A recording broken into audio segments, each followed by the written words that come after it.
Să ne uităm și în spate, să nu... Se pe ăsta de acolo din casă. Ne dai spray la amândoi, ne dai spray la de pe munte. Cu capul în pământ. Dacă eu mărâm pe A2, E chicken-ul.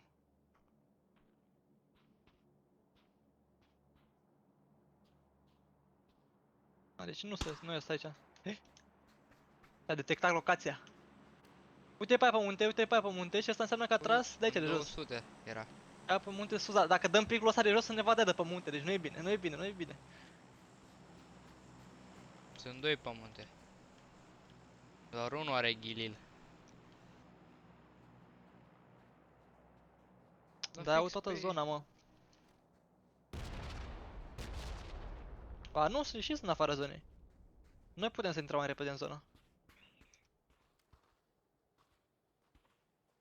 Tot pe munte acolo în 200 a făcut pic era. Uite-l în dreapta. L-ai văzut? Nu. Coboară, A, ba da, coboară jos. coboară. Hai și noi la casă.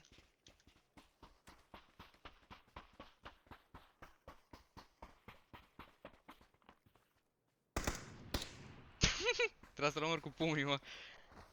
Shhh. Nu te detecteze. Silent killer. Mi se spune în cartier. Hai, închide ușa aici. Silent Killer se spune, a?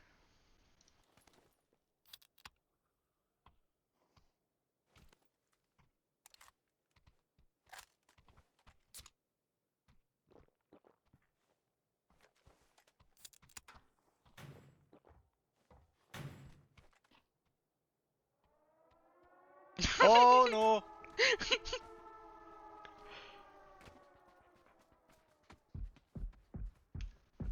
A, l-am văzut. Ba nu, nu l-am văzut.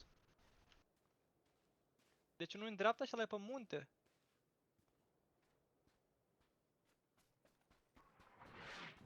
Fix să ne eram noi! A, ba nu tot! Și ăla e mai în dreapta, e mai în dreapta ăla.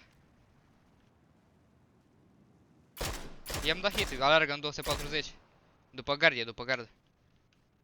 Nu am fost pe munte, a, ba nu. Și al tot în gard, în Da. 220. Unul la gardul ăsta din față, unul la gardul de mai în spate. E low de la gard. Te-am dat și eu hit ăsta cu ăla de la gard. Ce ăsta cu ghilili aici în față, în 230.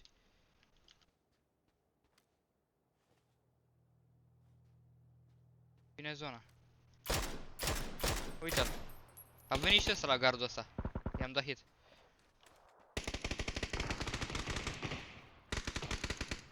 Gata? So easy, bots.